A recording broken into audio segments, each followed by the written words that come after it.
Let's get into it.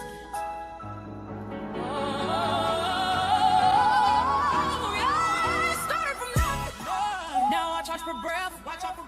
I was overlooked. Now I'm booked past death. Had tables turned. I flipped the room. Now they whisper my name like I'm bad juju. I birthed trends they try to mimic. Did it solo, ain't no gimmick. They took notes while throwing shade. Now they pressed and I got paid. I'm not one of them. I'm one of one. Trying to match my glow. Baby, you're outdone. I'm made for bigger. Now basic. Made for thrones, not fake shit. I don't chase, I check. I don't follow, I flex. I'm made for bigger things. Tell the room I said what I said. Big body blessings, big boss moves. Try me and end up a list. They talk about me in rooms I don't enter. I haunt them like regret, make them bitter in the center. I'm that girl, the headline in the smoke. They playing in mirrors, I'm shattering your. Okay. All right, everyone. We are back, and I think we are good to go right now, Mr. Cammie.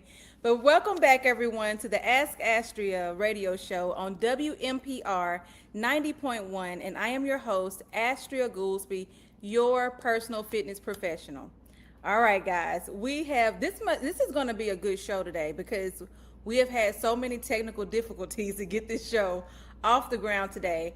I am so happy to introduce to you guys today Cammie Kitchens, a native of Jackson, Mississippi. And I want you to introduce yourself, Mr. Kitchens, and tell us a little bit about who you are.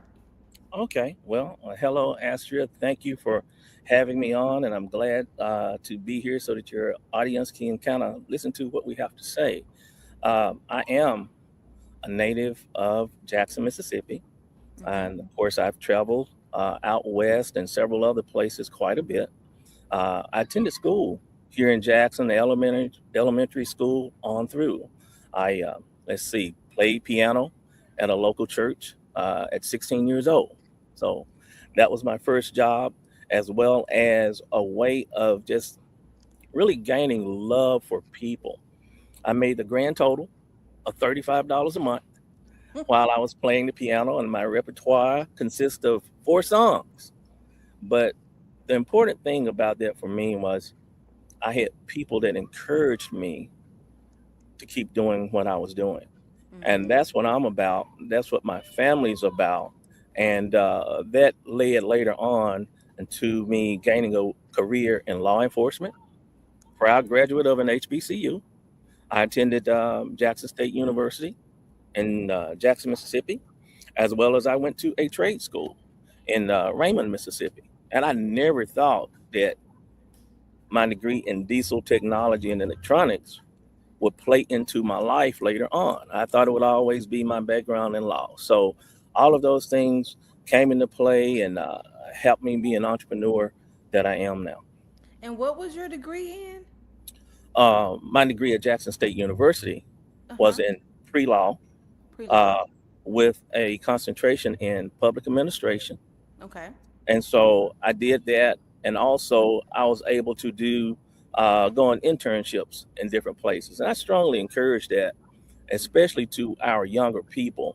It's great being in college, but what happens after you get those hours? During my day, I don't know about now, but a lot of young people said, I'm graduating on time. Okay, what does that mean if you graduate on time and you do not have a place to show your wares? Take that opportunity to meet people and learn about things in other states. That's what school is all about, education. Education. I love it. You know, I thought that I was going to deliver babies. You know, I came out of high school thinking I'm going to deliver babies. And that was like the thing. There was nothing else for me. So I did my 12th grade year of high school, I did a practical application program. And so I went to shadow a neonatal nurse who works with doctors that deliver babies. Yes. And I found I couldn't do it. Wow. I couldn't do it. You know, to see babies come out as preemies made me cry all the time. I wasn't as comfortable with blood and bodily fluids as I thought I was. But I was thankful for that because that helped me to understand that I might need to go a different direction if I want to work in healthcare. And so that might not be to deliver the babies, working that closely with the actual delivery. But now I am in body development. I am all about how the body heals itself, how it changes, and fitness. And so exercise physiology and biology really did fit well with that. So you're right. I'm said all that to say that I agree with you. I think students should definitely do an internship, and not just an internship, something where it's actual practical application anywhere, any program where you can like apply the knowledge that you actually learn in a book and understand what, because that looks totally different in the real world. We think, Mr. Kitchens, that the real world is what those words say on that book until you get out there. You're like, wait a minute. Right, Did I miss class that day? right, right. But I want to ask you about your degree in you said diesel something? Yes, so that was at another college, and Uh-huh. that degree was in diesel technology. But if I could just, Diesel before I go technology. there, I like to mention something that you just said. Uh-huh. When I got started in healthcare, I did not think that I could really work with people Mm-hmm. that did not have family coming to see them.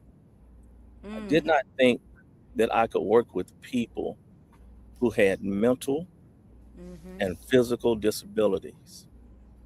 And Mm. I had to shake myself. Mm-hmm. I'm in a very blessed situation, Mm-hmm. health wise, as well as I have a few resources that I'm proud of. Mm-hmm. And it's quite selfish of me to have the abilities that I've been blessed with Mm-hmm. and not share my talents, if you will, Mm-hmm. with others. Yes. That's not what my mother and father would want. That's not what we're about. Mm-mm. And when I see people going through these type of difficult situations, it makes me extremely happy to know that I can give them some help, that I can make sure that they're fed, make sure that they have the proper clothes, and see them transition from someone that's sometimes shelved away Mm-hmm. on a shelf on a lot of medicines, some they need, some they don't need, Mm-hmm. with nobody caring for them. That's a different So, show, Mr. Kitchens. different show. That's a different show. We'll Okay, talk edit about it that out. on a different show. Okay, edit that out. Okay, okay. You were nodding your head, so I thought you were saying go forward with that. No, I know, no, I agree with you, and I do want to talk more because I want to give light into what you're talking about. So, you're talking about your assistance living facility in Mhm. Jackson, Mississippi. Am I understanding that correctly? That's correct. I really want to talk about that. I think so. Did you start your own assistance living facility, or did you acquire this? Did you buy this? Did you purchase the black book, or what did you? How did you Uh, get into this? we did purchase a book, I but mean, is so this a thing? Yeah. so we're not recording now, right? Yes, Oh, we we are are. recording. Okay, we are recording. We Okay, are recording. okay. So actually, I started with the boys' home. I Okay. started with the boys' home, which was a 501c3. So I Mhm. got to give my props out to my football team, New Orleans Saints. And the reason why is they came in and they introduced um, some things to these young men that they've never seen before, as well as myself. Mhm. I went through my first professional football game because it was sponsored by the New Orleans Saints, and we took about 25 people with us, right? So Mhm. that was quite the experience. After the boys' home, to make a long story short, we moved into the healthcare piece, which was personal care, or personal care homes, which we had two. And for the audience, they were called Wandering Cove Okay. uh, Assisted Living, which Okay. was in a very eclectic part of the community, Mhm. as well as Chanel's. And my brother and I, we were basically doing this by ourselves. That Mhm. was just a lot to do. And so uh, well, I just have to be honest, we prayed over things, we looked after things, and we were able to find a hotel. Okay. And we talked about combining Funding Cove and Chanel's, purchasing the hotel, and moving forward with having everything under one roof. And that's how the quarters assisted living came about. So Um, when you say that you had everything under one roof, what are all those things under that one roof? sure. Um, Chanel's was basically an all male facility, Okay. Okay. and Fondren Cove was a male and female, but mostly male facility. Okay. We needed to expand, Mm-hmm. and we wanted to make certain everybody had security, but as well as we wanted them to go out into the community more. And we needed a place that had quick access to, I won't give any plugs to any fast food places, Mm-hmm. but places that they needed to go. And Right. we were able to find a hotel that's Mm-hmm. located, shameless plug, 585 East Beasley Road in Jackson, Mississippi, the Quarters Assisted Living. And we were able to purchase that, and we were able to bring all the things that people needed. We wanted to cater to their needs under one roof. You want to know what that looks like? Yes, I do. Okay. The daily schedule for most of our residents, the ones that want to participate, Mm-hmm. they get up in the mornings, normally around 7, Mm-hmm. and we have a nurse that will issue their meds, and we Uh-huh. have direct care people that make certain that all of their hygiene is taken care of, as well as their shirts buttoned up properly. The ladies take care of the ladies, that type of thing. They have their meds because in my field, a number of people will say, "Well, I really don't need my meds," but you do. And so we have people that talk to them and redirect them and help them along to get their meds. After that, they have breakfast. So that's another staff where they're cooking and making certain that they have the foods that they will like. And we do pretty good at that. Of course, we have sometimes some people say, "Well, I don't want that, I want this," but that kind of comes with it. But Mm-hmm. a number of them look forward to our outreach program where they get a chance to leave the facility in the morning, normally around 9 o'clock. And that brings in the transportation piece Mm-hmm. where we have vans come in, pick them up, and take them to various day programs. And normally they stay there till maybe 2:30, 3:30, depending. And after that, we go through a different routine where we get a chance to talk to them about what they learned and that type of thing. And they have their downtime, smoke time, and all that once they get back, shower, and get ready for bed. So your transportation program, is that through the city? Is that Handy Live through the city of Jackson, or is that private transportation companies? How does that work? Thank you for asking me that. Um, it's so important to have relationships. Right. We have friends, uh, my brother and I, that we went to college with that Mm-hmm. started their own transportation business.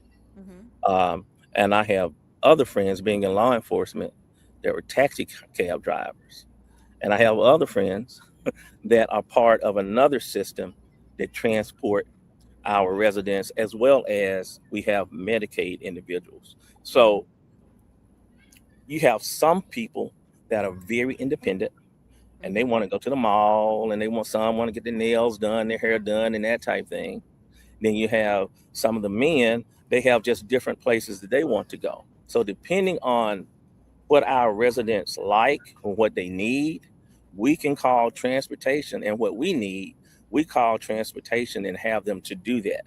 On a routine basis, we have one of our friends that we've developed a relationship over the years.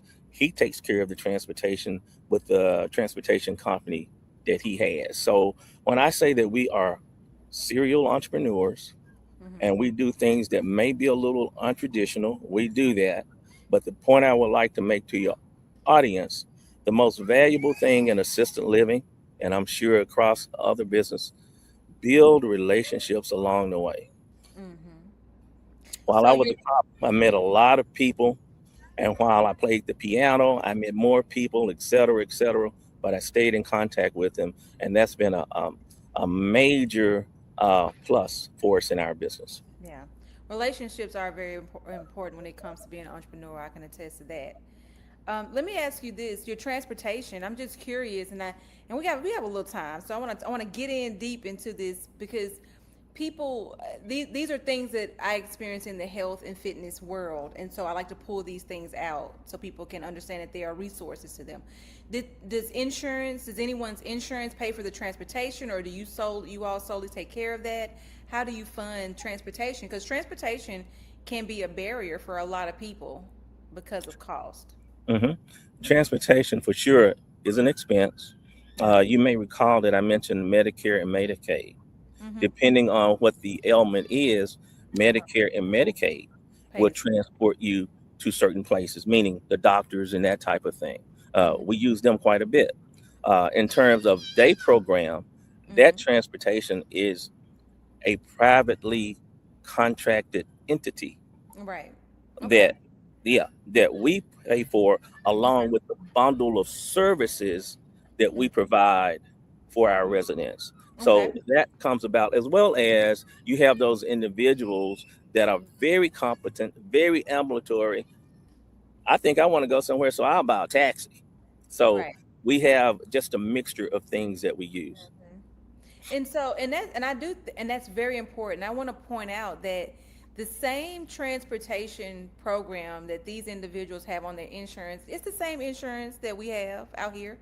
It's the same insurance. I want people to understand when you need to go to the doctor, when you need to, and Yes. even they will even take you to the grocery store. They will take you different places. I mean, you need to check your insurance every year. Your insurance might just pay for you to catch a ride to go get your nails done. You just never know. You never know. They do have some personal things, some personal places where you can go and do personal care with your insurance. So make sure you look at your insurance, everyone. I wanted to point that out because, and I always point these type of things out, things that I see that people call barriers, right? They're always like, oh, well, I can't get to the doctor, or I can't go do this and can't go do that. You can, I mean, there's some insurance companies that will even take you to your gym. They'll take you to your fitness facility or your workout class. So, and we're going to talk about that in a little bit too, because I want to talk about what are you guys taking them to the doctor? You're taking them to doctor's appointments. Do you make sure that they keep their doctor's appointments? How involved are you when it comes to their medical services? Okay. Before I forget, we do want to help the audience here. Mm-hmm. I just left a class with Medicare and Medicaid just a few days ago. I would Mm-hmm. encourage everyone to look at their website, and this is generic. There's Mm-hmm. something called Everything Medicaid, and if you're interested in what they have in terms of transportation and other things, check that out for yourself. You can go online and look at some things as well as set up an appointment and find that out. Now, um, what's the next piece that you wanted me to talk about? So you guys take them to doctor's appointments. I really want to know how involved are you guys with their care in their health? Meaning, do you assist them with making sure that they are keeping their appointments? Are you guys very involved in that? Are you making sure that they're taking their medications as prescribed by doctors, or they're abiding by their doctor's orders? Or how involved do you guys get, or do you just totally just take them to the doctor and it's kind of they are self-sufficient? They just want to take care of their own lives. They don't want any support. So, our motto is we want to make sure that we are a good fit for the residents, and we Mm-hmm. want to make sure that the residents are a good fit for us. And what that means is I have a team of people that go out. If someone says that they're interested, or we go to a facility and they have a number of residents that they need placement for, we Mm-hmm. send a team of people out. They already know our capabilities and what we can do. They talk to that individual, they talk to that social worker, and we see what that individual's needs are. We look at their diagnosis. We see certain things that we can fit into our belly wig. And Mm-hmm. if that's so, that means yes, we will make certain that you go to your doctor appointments and that you make your doctor appointments on time, i.e., that's the reason for our transportation. And when I say our team, I don't mean just our direct care team. We have a medical team. What does your medical team look like? Well, Right. we're talking about a general prac. Outside of general prac, we're talking about a mental health nurse that come in. We have a nursing staff. And then depending on the need of an individual, we may need to specify a particular care or therapy for that individual. So there's basic care in our bundle of services that we need. And depending on what that individual, what he or she may need to give them a better quality of life or to address your issue, we have talked to our medical team and they said, look, this is what we're going to do. And we really love for the family to get involved, because if the family involved, they can see the progress of this individual from point A, Right. point B, as it go all the way through. Unfortunately, there are a number of times when there's not family involved. And we are what's known, I'll throw a term out, we are the representative payee. And for those that don't know what that mean is, in layman's terms, it's sort of like having power of attorney for that individual. Okay. And so we take care of all the needs that that individual may have. Okay. Okay. And you use that individual's resources to take care of those needs. Am I understanding that correctly? Since you are their legal power of attorney or representative when it comes to their finances, you guys, you guys use We their use their resources to Medicaid. take care of their, to make sure they're going to the grocery store, getting their glasses, getting the things that they need. Am I understanding that correctly? You are. I like to add to that. Go ahead. Those resources primarily are Medicaid, Medicare, Social Security, and some have private pay. This is something that I would like for your audience to keep in mind. A number of our residents, they get very nice suits, very nice dresses. They go to different places because we have people that give of their time, give of their treasures, and give of their talents to our people for free. Now, when I say for free, it's no charge to those individuals, it's no charge to us. And if anybody that has donated to us, that you've come in and you've helped these people, thank you. Thank you from the bottom of my heart. And thank you for all the residents. We are big on building community. When you get a number of people that come in and they say, look, Mr. Kitchens, what do you need? What do your people need? We can pull the food truck up. Hey, look, let's pull that food truck up and have Friends and Family Day. That is huge for my residents. So Friends and Family Day is twofold. You get the residents to get a chance to get out. We have about a half an acre where they can get out. They have food trucks. We have games, balloon toss, a number of things. And we have people that come in and they participate in that. They can invite their friends. They can invite their families. Now, if you can invite your friends and families, you can tell them the good, the bad, and the ugly. That's what we want. Right. We're not trying to set up a situation where we're perfect. Everything is gold and ice cream. We want to know the negatives. We want to know how we can improve. And we ask for you to tell us what that is. Write it down, put it in the box. And then Jane and John Doe, if they're with mom, dad, or they were friends, brothers, sisters, or what have you, they can say it to them. They may not be comfortable saying that to Mr. Kitchens or direct care staff or whatever. But if you're with someone else and you don't have to put your name on anything, we can address it. So when I say outside of the box, that's one of the many different things that we do that some other facilities may not do quarterly. Okay. And so I want to take this moment to let our listeners know how to get in touch with you if they want to know more and support. How do they get in touch with you about your assistance living facility? Sure. For this show, I like to give a email that I'm using, which is Okay. h2oag at yahoo.com. And I'll repeat that. H2O, A is in Apple, G is in Go, at yahoo.com. I'd like for you to email me. Let me know who you are. Let's start a dialogue. Okay. Okay. I love it. So let's get back to all the things and the activities. I want to know who is at your living facility. I heard you say you went from a boys' home, personal care home, right? Yes. And now you have your assistance living home. And it sounds like you have a lot of men that are in your facility. Um, who all is a who all is qualified to be registered at your facility? Are we talking clientele or residents? What type of clientele? Yes, residents. Okay.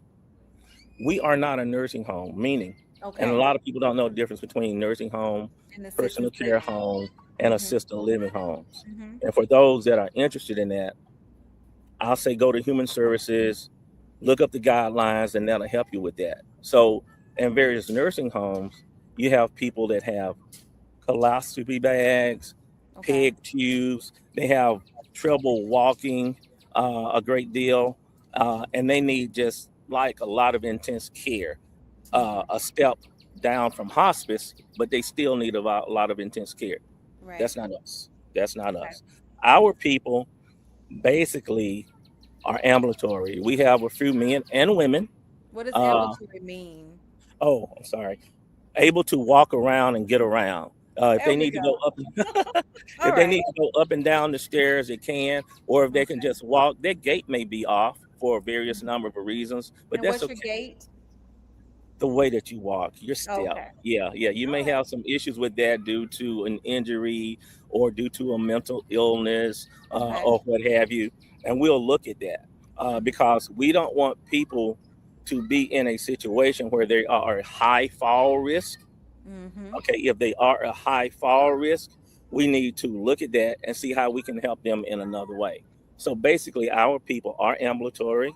Mm-hmm. Uh, both of them, most of them are competent. Some may have some issues, as I mentioned before, need to be redirected quite a bit as it relates to taking their medicines. That's Mm-hmm. pretty big in a lot of places. So that's where your tabulation, your documentation comes into effect, where you give your resident their medicines 2 times a day, 3 times a day, whatever the case may be, and we monitor their blood levels, their vital signs. We monitor their progress along the way. They go to the doctor on a regular basis, and we can see if they're stable, unstable, if they meet their particular baseline. If they meet their baseline, how did we get there?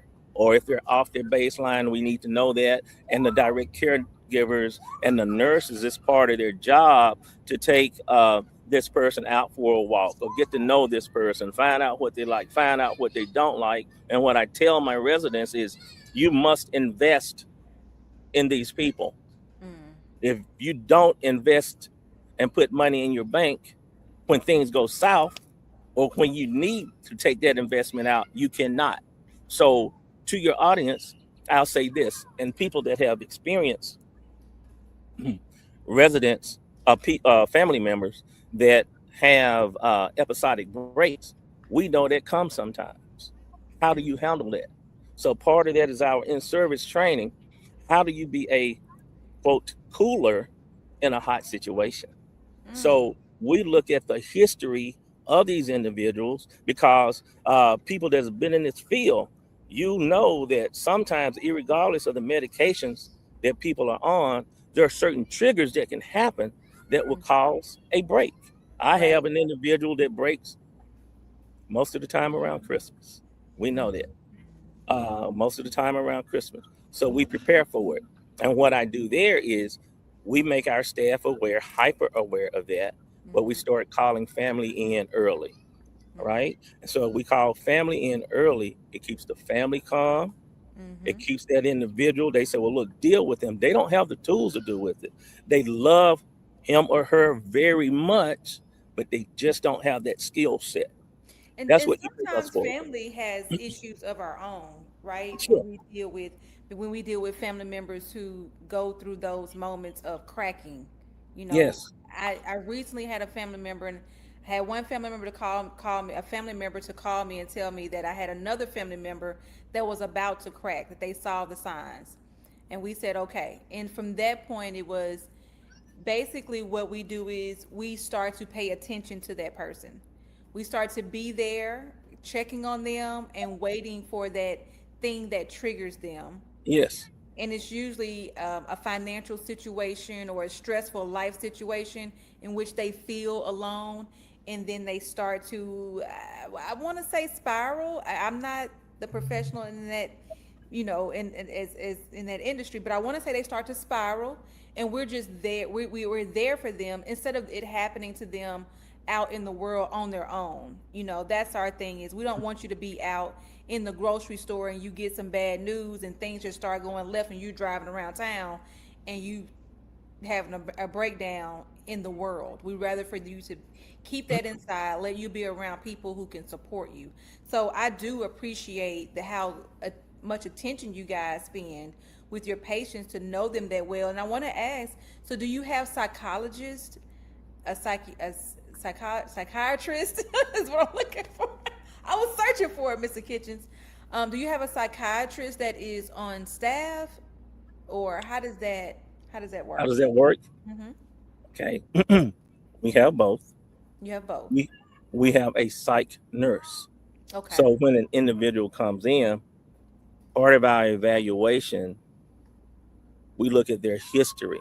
Hmm. We found out the hard way that a number of times when we get residents in, the prior facility does not give us all the information. Is And when that do you all have a EHR, electronic health records?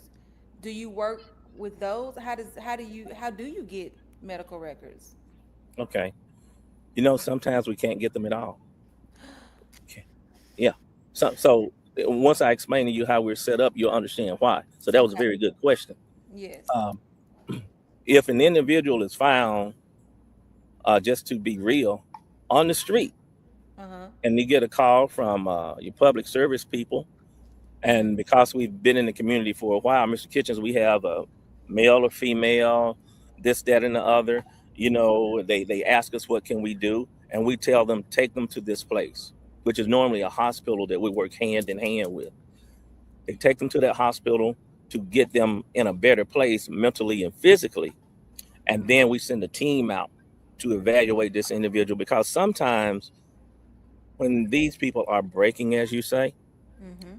they can feel that they're breaking, but they lose a lot of knowledge in terms of who's in their immediate circle. They can't tell you who that is. But once they calm down, and once they have doctors to come in and evaluate them, they may be able to tell you some things. We get people from other states that Hmm. have had breaks, and we try to find a family, the whole 9 yards. Keep in mind, now my brother was a detective with the city of Jackson. I was state police, city police. So we go through the NCICs, everything, trying to find these people. Just can't. But what do you do then? Where do those people go? And that's another subject that we can talk about later. But Yeah. if we deem this individual to be someone that we can work with, that's when our team of um, psychiatrists come in, Hmm. our general practice come in, med doctors. They look at what they have. You're on a excuse me, an evaluation scale for a month or 2 months. Things begin to work well, and I'll tell you this: we have a very high retention rate. Meaning, once people get in, pardon me, Retention, as in people live there for a long periods of time? 15 years and more. Really? Yes, and so if you Okay. think not only 15 years and more, I've had men and women that have been with us, and not one family member has come to see them. Hmm. Not one. And so when I say that their family, and we're responsible for washing their clothes, drying their clothes, sometimes folding their clothes and putting them up and everything, it's literally everything, but it's also very, very rewarding. I want to. So, do you all have events where community members can come out and just do things with your residents during holiday seasons? We are fortunate enough to have a number of churches to come in during the holiday season, Mm-hmm. and they take them to holiday events. Let me say that various holiday events. Okay. Yeah, and we always welcome that. Of Yeah. course, we have to vet the people. Uh, Mm-hmm. Perhaps it's just the law enforcement officer in me or in us.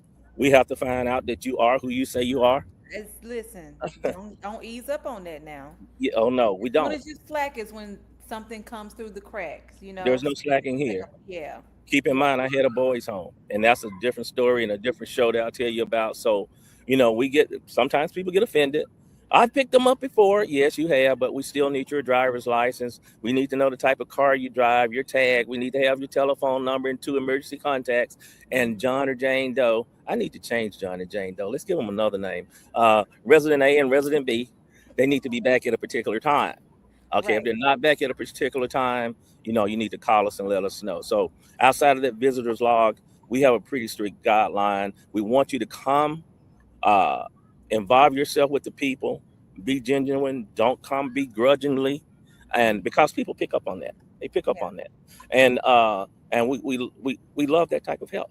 Get in contact with us. So again, I'm glad you said that last phrase. I want you to let the listeners know how they can get in contact with you to support your efforts at your assistance living home. And what's the name of your facility? It's the Quarters Assisted Living. Quarters, just like it sounds, Quarters Assisted Hmm. Living, and the location is 585 East Beasley Road, Jackson, Mississippi. And I put emphasis on East because if you put 585 without putting East Beasley Road into your Garmin, it will take you far to the other end. I can't explain why, but that Hmm. often happens. And your Garmin? Maybe because you have a Garmin, Mr. Kitchens. You should probably use Apple Maps. I'm Okay. joking. I'm sorry. I, I I, know I knew I this was is going to a get it. serious topic and I'm throwing a joke in there. I cannot Hey, help it. I I have to know. keep things Keep them light. high energy, high Yes, frequency happy.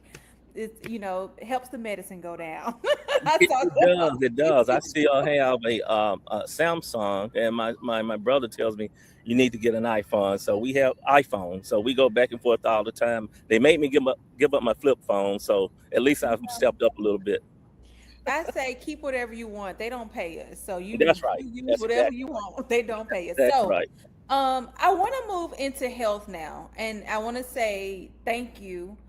I want to thank you for leaving going from the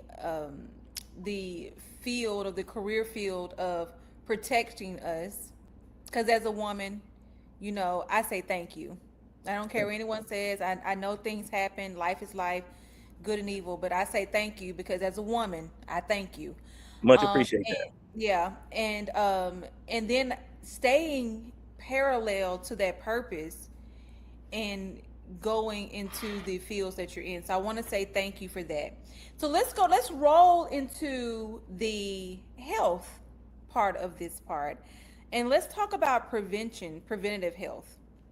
Do you guys have anything going on for preventive health, or do you do anything special to help with prevention of disease, illnesses, anything in that realm at the Quarters Assistance Living Facility?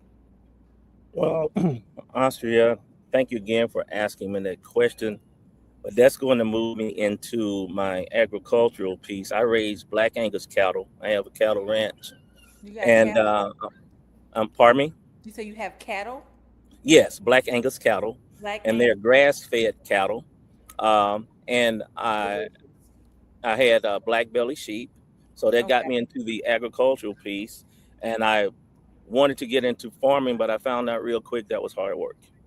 All right, so part of what we do now at the Quarters of Assisted Living, we have an atmospheric water generator, Okay.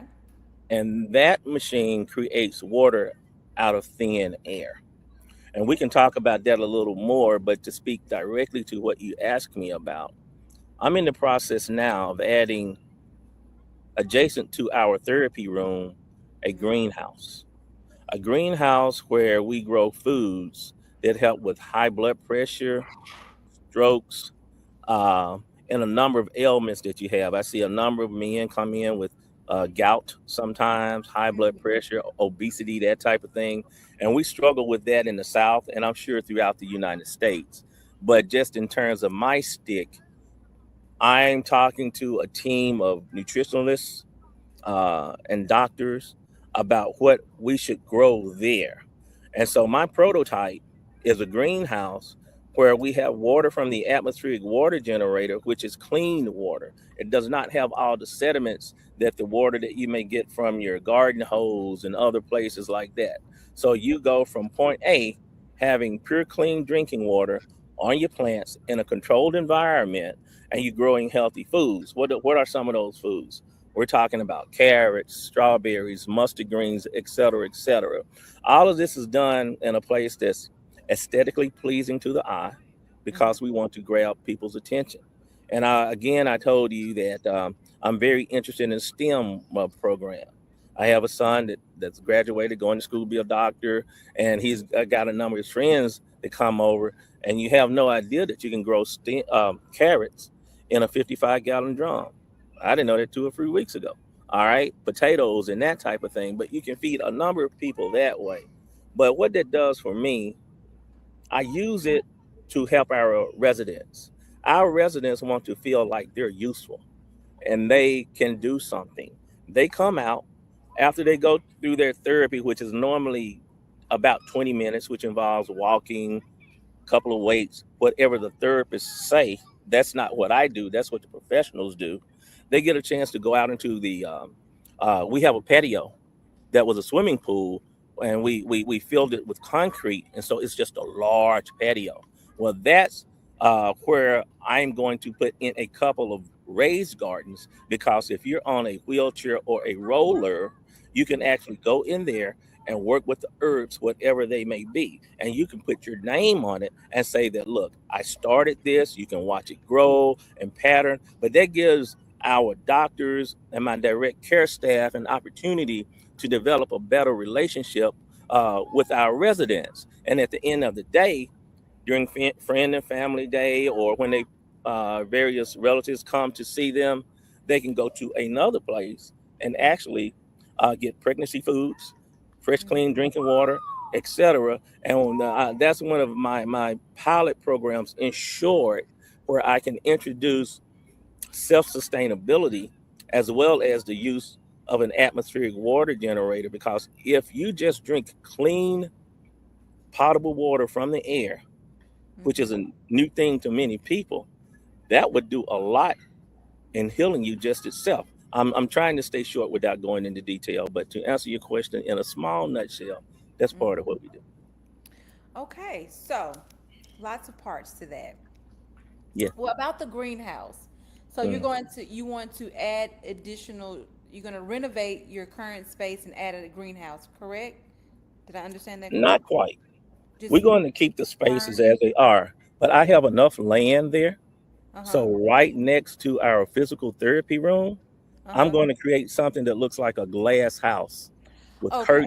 curtains and lights and all of that, so it's pretty, and so that my mom doesn't get on me about making things look bad, right? So we'll have that there where people can walk in, and I don't want to say any names now, but I have a couple of professionals that will come in, take care of that for me, and the ladies that like flowers, they're going to help me beautify my patio.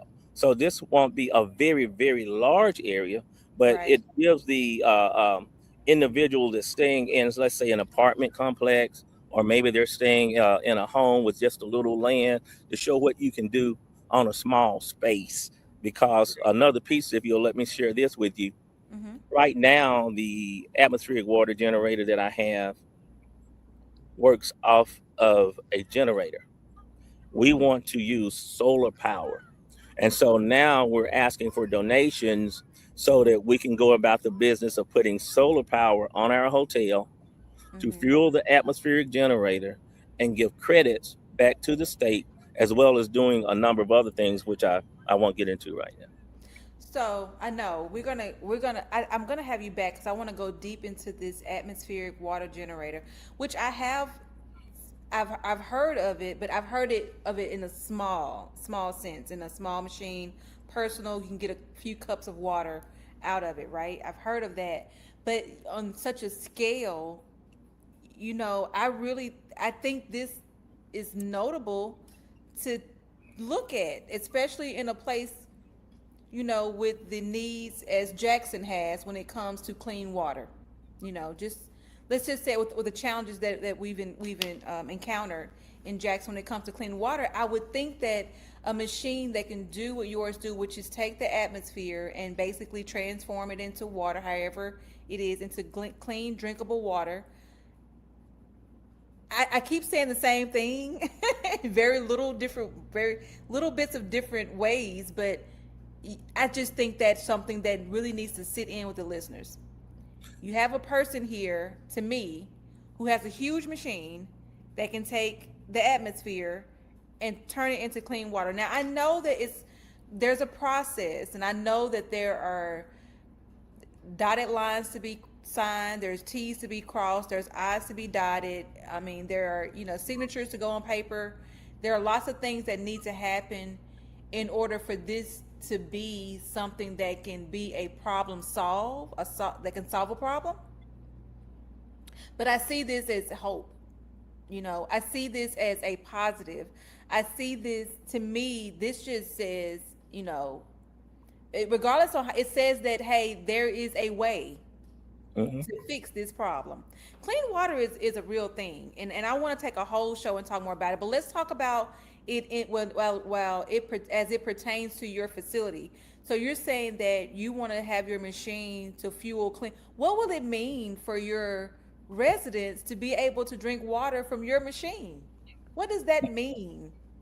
I'm glad you asked that, and I'd like to encourage your listeners to go to YouTube, out of all places, and look up atmospheric water generator Moses West in Jackson, Mississippi. And you'll see me there, and you'll see the atmospheric water generator probably in action.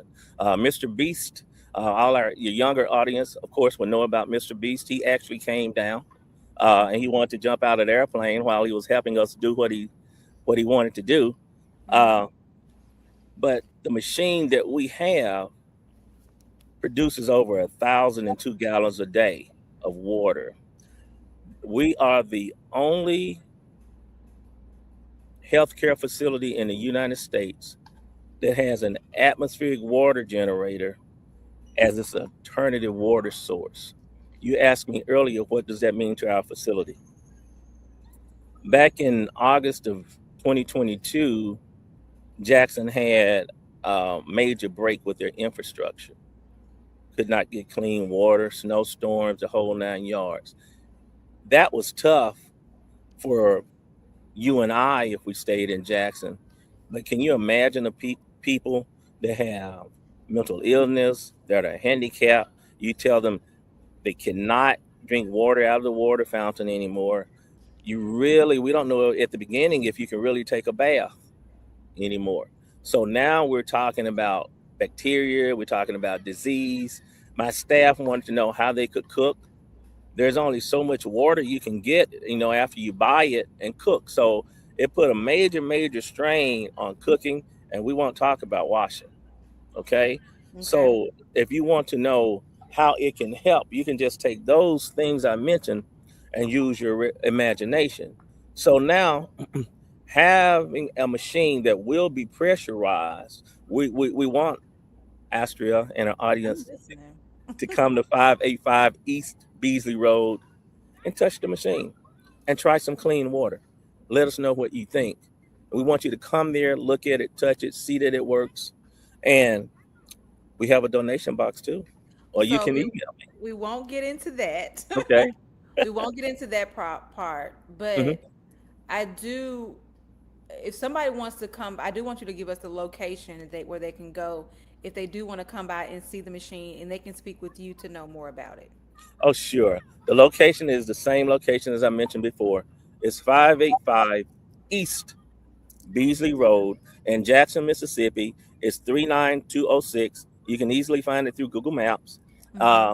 And we're right across the street from the Waffle House. There are two hotels, but we're the hotel That's what directly I across the thought. street. Pardon me? I thought I was in my mind in that area, and I was like, I think that's right across from the Waffle House, and it Yes. is. Yeah. Okay, Mm-hmm. okay. So you can. So do you basically, for the most part, do you provide water to your facility as we now, or is this something that is in the making where you'll be able to use the atmospheric water for your residents? During August of 2022, we did, and the state signed off on it. And just so that everybody's comfortable, everything's FDA approved, been approved by the federal government in terms of the water. It's been done in the military for over 15 years. Now, I have the demo, the large machine, as you say, which is about the size of the bed size of an 18-wheeler. It's a large machine, container and all, Mm-hmm. just so students and people can come by and I can point out certain things and tell them about that. But after we finish the demo month, we're going to work towards attaching that machine or a Mm-hmm. machine from Denmark like it to the rear of the building where it's secured. It will be pressurized, meaning that when you go in the kitchen, the bathrooms, whatever the case may be, you turn on the spigot and water comes out, basements and all. Yeah, That sounds really big. yeah. Oh, and by Almost the way, scary big. if pardon me, Almost scary big. well, I mean, think about what you're talking about. We're talking about changing the way that we produce and you and get and receive water. well, unfortunately, we're at a crisis point, and a We lot of are. people don't know it. We have a number of streams that are no longer here; they're gone. Yes. We have issues with the aquifers. The aquifers are to the point where they're not producing like they used to, and that's bad in two ways. When they get down low like that, what Hmm. are you bringing and delivering to the people? The next thing, depending on where you are, in Mississippi, it's been a number of years, I should say, years and years of crop dusting. So once they uh, do the top level of the soil, that just doesn't go away. It seeps through various layers of the earth, and Mm-hmm. eventually it gets into your drinking water. Uh, I don't want to go too far into that or talk about how it's damaging our children in the city and things like that. As you said, that's another Why are we not talking about that? See, that's the thing. Mr. Kitchens, we have about 6 minutes. okay. And I want to make this good because why are we not talking about what clean water and when I say clean water, I want it to be very clear that it's not just about Jackson Oh and it's no, not about Flint, Michigan. I'm talking about the water that is sold in stores with chemicals in it. I'm talking about you see what I'm you know what I mean? I'm talking about why are we need to talk about those things because you cannot because people see water and they see clear or something that looks clear or I can see my hand on the other side and they drink it because they want to ignore the problem. And if you can see through it, you don't have to see the problem. You can't see the problem floating in a clean glass of water that looks clean, right? Because some days the water looks clean when you come out of certain places. And where can you really go, honestly? And I can trust these pipes. Where can I go, Mr. Kitchens? And I'm gonna be honest with you. I've been in health and fitness for over 20 years, and I'm gonna tell you something. The changes that come year after year after year when they're telling you what you need to eat, what helps your teeth strong to get strong. You fluoride 1 minute, no fluoride the next minute. You drink milk 1 minute and don't drink milk the next. Eat bread. The pyramid, the food pyramid is one way now, up one day, and now I don't know if we know, but it's flipped upside down. yeah, So yeah, so it is. But you want me to trust you with things that I have to have for my body, and we're not even going to talk about being a woman of childbearing age right, right. and living somewhere. And if it's not safe for me to drink, why is it safe for me to bathe with again? I'm not understanding, right? And then we wonder why you have high numbers of children that have ADHD or some sort of, challenge, right? why is, and autism might have been something that I really do feel autism was just overlooked. I think Yeah. more people are on the spectrum than, I think that the spectrum is going to be the norm. It is the norm, to be Mm-hmm. honest. Everyone's different and have their own ways. So how Yes. can we not be on a spectrum? But neither here nor there. But I feel like some of these things are severe cases because of our blind trust. Yes. And I'm going to leave it right there, Mr. Kitchens. Okay. Mighty You fine. have about 3 minutes, and I want you, I have 3 minutes to give us what you want us to know about your atmospheric water generator, your assistance living facility, and then I want you to tell us how to get in contact with you. Okay. Go to the Moses West Foundation. Find out about the atmospheric water generator. You will see there that there's more than one size. There are several sizes. Uh, Educate yourself about what it can do. I will say this: we want you to take care of your health, but you need to know how. I'm on a mission to help the people in Mississippi and throughout the United States, and I'm asking you for your help. Help me by contacting me. Email me at h2oag@yahoo.com. Let me know if you have expertise in these fields. I'm developing a book as time goes on to help people with specific things. I am charting people when they come into my facility for a period of 4 months, showing that the proper food and exercise, specific foods exactly, can reduce your high blood pressure, can reduce your gout, and can help, as a matter of fact, even cure you for some things. Now, I can't say that, but the data can. So please get in contact with me at h2oag@yahoo.com, and thank you in advance for your help. All right, Mr. Kitchens, I thank you so much for being on our show, guys. I want you guys to really think about what it means to have clean water. What does that mean to you? What does it mean to have, I mean, because I think, I mean, your assistance living facility, I don't know if it's in the future for you to open more and to do more, but what does it mean for you guys to have somewhere where your loved ones can go, or maybe you can go and have people actually care about who comes to see you, even who volunteers to come and see me? I want you to care. Absolutely. I want Yes. you to care. I need you to care. I need you to care. So what do these things mean to you? And if you feel compelled to donate your time, donate your resources to the assistance facility, to go by there and take a look, I want you to contact Mr. Kitchens, and he can be found at the Quarters Assistance Living Facility. You can email him at h2oag@yahoo.com. Yeah, Mr. Kitchens, I say thank you. I do want to have you back. I want to do another interview. I want to talk a little bit more, and maybe we can chop this up into 30 minutes and 30 minutes next time. That's totally okay. I'm Absolutely. respectful of your time. But I want to thank you guys for listening, tuning in again. This is the Ask Astria show on WMPR 90.1, and I am your personal health and fitness professional. Let me know what you need, and I'll make sure we get somebody on here to get it to you. All right, you guys have a wonderful day, and I'll see you next week. All right. Thank you. Let's get into it.